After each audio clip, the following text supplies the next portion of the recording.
पूरे देश में मैं ढूंढ रहा हूं। ये जम्मू कश्मीर में कांग्रेस किधर है, 1 सीट ऑफर की, छोड़ दिया। फिर महाराष्ट्र में कांग्रेस जो 100 सीट से अधिक लड़ती थी, आज 85 सीट पे आ गई। फिर ये कांग्रेस पार्टी उत्तर प्रदेश में किधर है, 27 का मुख्यमंत्री घोषित कर दिया इन लोगों ने कि ये बनेंगे, और 9 की 9 सीटों पे सिंबल नहीं है। फिर कांग्रेस केरल में किधर है। अच्छा, ये इंडिया अलायंस कौन है, ये कौन है इंडिया अलायंस? प्रियंका जी, एक सेकंड, या मुकेरी जी। और आपने नाविका जी अभी बोला कि गेम में कौन है, गेम में कौन है। हम जब क्रिकेट खेलते थे, तहसीन और मैं जब एक साथ रहते थे, तो हम लोग एक गेम खेलते थे, कच्चा नींबू कौन है। आज कांग्रेस राजनीति की कच्चा नींबू बन गई है। कच्चा नींबू को कभी फुल ओवर नहीं मिलता, कच्चा नींबू को केवल मिनी ओवर डालने देते हैं। ये अनुराग जी अब अगले 1 मिनट 10 मिनट चीखेंगे, इंटरप्ट करेंगे, पर अनुराग जी की बातों पर भरोसा मत करो। He is political pick pocket. यहां पर पूरा मस्का लगाएंगे तहसीन को, और उत्तर प्रदेश में तहसीन को बनाएंगे कच्चा नींबू। तो इनकी बातों को अनदेखा करो। महाराष्ट्र में भी कच्चा नींबू ये बन गए हैं, जम्मू कश्मीर में भी कच्चा नींबू ये बन गए हैं, उत्तर प्रदेश में भी कच्चा नींबू। और तहसीन, आप बताइए इंडिया अलायंस कौन है, प्रियंका जी या मुकेरी जी? प्रियंका गांधी वाड्रा, और लेफ्ट भी है। अच्छा, आप अनुराग से पूछो कि केरल में कौन है इंडिया अलायंस, जवाब नहीं देंगे। देखिए, कहीं इधर उधर जाएंगे, हर दिशा में जाएंगे, पर कांग्रेस का असलियत में। अच्छा, ये बोलेंगे संविधान बचाओ ना, संविधान बचाओ नहीं, ये कांग्रेस घटाओ और कांग्रेस हटाओ। बीजेपी कांग्रेस को हटाए ना हटाए, समाजवादी पार्टी ने आज कांग्रेस के कंकाल को दफन कर दिया है, कांग्रेस के कंकाल को उत्तर प्रदेश में। इसके लिए शुभकामनाएं अनुराग जी आपको।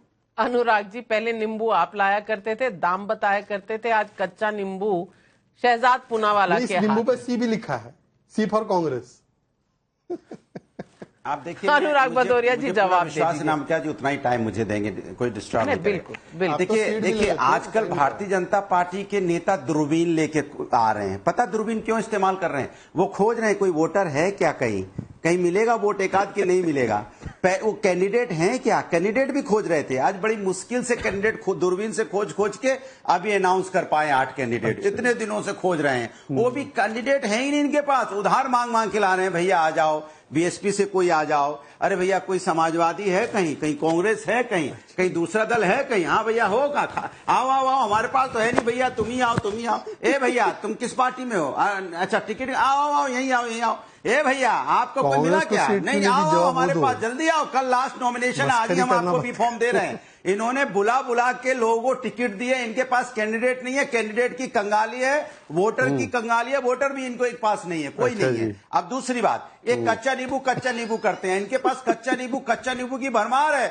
निषाद पार्टी बेचारे, निषाद कच्चा नींबू बन गए, वो 4 दिन तक पड़े रहे कच्चा नींबू, बेचारे 1 सीट भी नहीं मिली। अपना दल को वो भी कच्चा नींबू, इनका राजभर जी वो भी कच्चा नींबू। और सुन लीजिए, और जो इनके जेजेपी कच्चा नींबू थी उसको कच्चा समझ के चबा गए, खत्म ही हो गई। पीडीपी कश्मीर में थी, उनका भी कच्चा नींबू है, वो भी कच्चा नींबू चबाई गए। ये उधर शिवसेना एनसीपी, उनको भी कच्चा नींबू समझे हुए, लेकिन ये गलत फहमी में है। जिनको ये कच्चा नींबू समझ रहे, एक दिन वही इनको गच्चा दे देंगे, और जब गच्चा देंगे तो इनको समझ में आएगा। बाप रे बाप। अनुराग भदौरिया जी, मुझे मौका दीजिए, मैं ओवेशन आपको बहुत सराहना चाहती हूँ।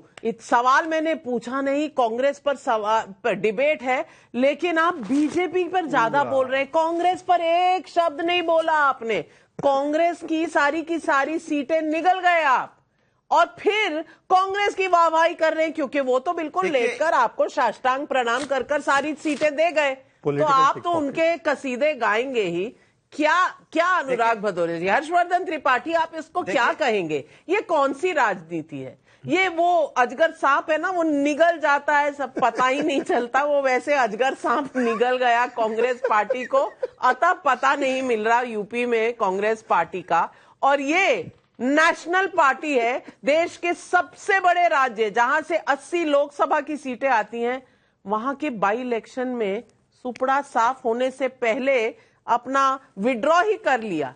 ये कौन सी दोस्ती है, कौन सी अलायंस है, और ये कौन सी रणनीति है, कौन सी राजनीति है, जरा समझा दीजिए।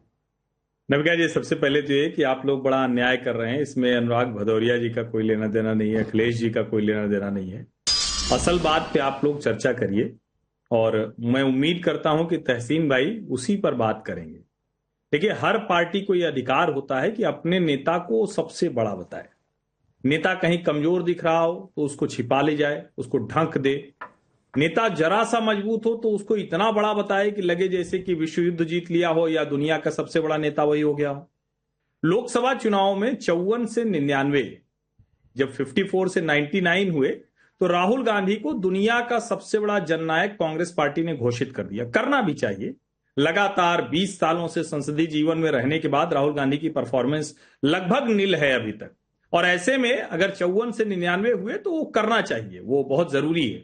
लेकिन अब आप सोचिए, अगर अभी सीटें मिल जाती, पहली बात तो समाजवादी पार्टी सीटें दे नहीं रही थी, लेकिन मान लीजिए दे ही देती 2-3 सीटें, अलीगढ़ दे देती, खैर दे देती, बहुत मांगते तो फूलपुर भी दे देती, तो खैर और गाजियाबाद और फूलपुर, तो अगर दे ही देती तो क्या होता, वहां जाते, बुरी तरह से हार कर आते और समाजवादी पार्टी के लोग भी कांग्रेस को वोट न करते।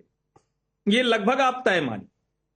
अब ऐसे में क्या तरीका था? अच्छा तरीका यह है कि भाई कांग्रेस तो लड़ नहीं रही, अगर इन 9 सीटों में से 5 सीट 4 सीट कोई भी जीते, भाजपा और समाजवादी पार्टी दोनों बड़ी मजबूत है, मैं मतलब इसको कहूं तो जैसे देखिए कटेहरी है, कुंदरकी है, जिसको कहें कि करहल है, मतलब ये तो ऐसी सीटें हैं जहां भाजपा कुछ भी कर ले जीतती हुई नहीं दिख रही है। लेकिन सवाल यह है कि अगर मान लीजिए 5-4 हो भी गया तो किसी की इज्जत नहीं जाएगी, सबकी इज्जत बची रहेगी। अगर कांग्रेस लड़ती और बुरी तरह से हार जाती तो अब क्या है, कोई कहेगा कि राहुल गांधी, अभी तो तहसीन भाई कह रहे हैं कि बहुत हम एक साथ हैं, और आप देखिएगा अगर परिणाम उलट हो गए तो तहसीन भाई कहेंगे मैं तो पहले दिन से कह रहा था, कांग्रेस पार्टी का कार्यकर्ता नाराज हुआ, दुखी हुआ, 2 सीटों वाली पार्टी है। बताइए 2 सीट हैं, एक रामपुर खास से प्रमोद तिवारी जी की बेटी आराधना मिश्रा, दूसरा फरिंदा से वीरेंद्र कुमार, तीसरा विधायक नहीं है। कम से कम भाई थोड़ा तो रहम करते, 1-2 विधायक बढ़वा देते अगर दोस्ती हो तो। पहली बात तो दोस्ती जैसी चीज नहीं, दूसरा कट टू साइज करना है, आपको आपकी हैसियत में लेकर आना है, तीसरा देश भर में ये जो संदेश चला गया कि मुसलमान सिर्फ और सिर्फ राहुल गांधी के पीछे आना है, तो मालेगांव पहुंच गए, वहां अबू आजमी ने बता दिया कि मुसलमान किसके पीछे आता है। तो ये जो एक तरह से कहें कि अखिलेश यादव ने जो रणनीतिक तौर पर काम किया है वो सफल रहे, 37 सांसद उनके पास हैं और अब वो इसको और आगे बढ़ाना चाहते हैं। तो मुझे लगता है हम लोगों को कुछ ऐसी बात नहीं करनी चाहिए, किसी को भी अपनी इज्जत बचाने का पूरा अधिकार है, राहुल जी को भी है। इसमें आप लोग नाराज क्यों हो रहे हैं? नहीं, हम कौन होते हैं नाराज होने वाले। लेकिन सबा नकवी जी, आप बहुत पॉलिटिक्स को फॉलो करती हैं, देखती हैं, और उत्तर प्रदेश को खासकर आपने हर चुनाव में ऐसे देखा है कि आपको पता है कि यहां पॉलिटिक्स में चल क्या रहा है। यहां क्या राहुल गांधी अपनी इज्जत बचा रहे हैं, नंबर 1, या नंबर 2, इंडी गठबंधन के भीतर एक तरह से कंपटीशन है कि कौन ज्यादा अपना पलड़ा भारी रखना चाहता है और किसकी कहां चलेगी। भाई कश्मीर में तो अखिलेश यादव को कुछ लेना देना नहीं है, लेकिन यूपी में चलेगी तो अखिलेश यादव की चलेगी और कांग्रेस की कोई हैसियत नहीं है। ये मैसेज क्या अखिलेश यादव ने क्लियरली दे दिया है, नंबर 1। और नंबर 2, हरियाणा चुनाव में जीते हुए चुनाव को हारने के बाद क्या कांग्रेस की स्टैंडिंग कम हुई है? लोग उनसे सीरियसली नहीं ले रहे।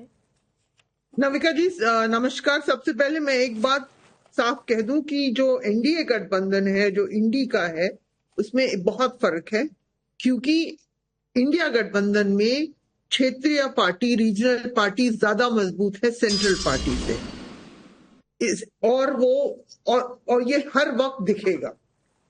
और जैसे कि आपने कश्मीर का जिक्र किया, सब लोग गए थे उमर अब्दुल्ला के इनॉग्रेशन में, लेकिन वो, सॉरी मेरा फोन बजने लगा, 1 second. Okay, I will come back to Saba Naqvi ji. Sorry Navika, वो बचता जाता उस तरह का, मैंने म्यूट नहीं किया था, माय अपॉलॉजीज। कांग्रेस मजबूत नहीं है कंपैरिजन टू रीजनल पार्टीज के सामने, ये इसमें कोई शक नहीं है।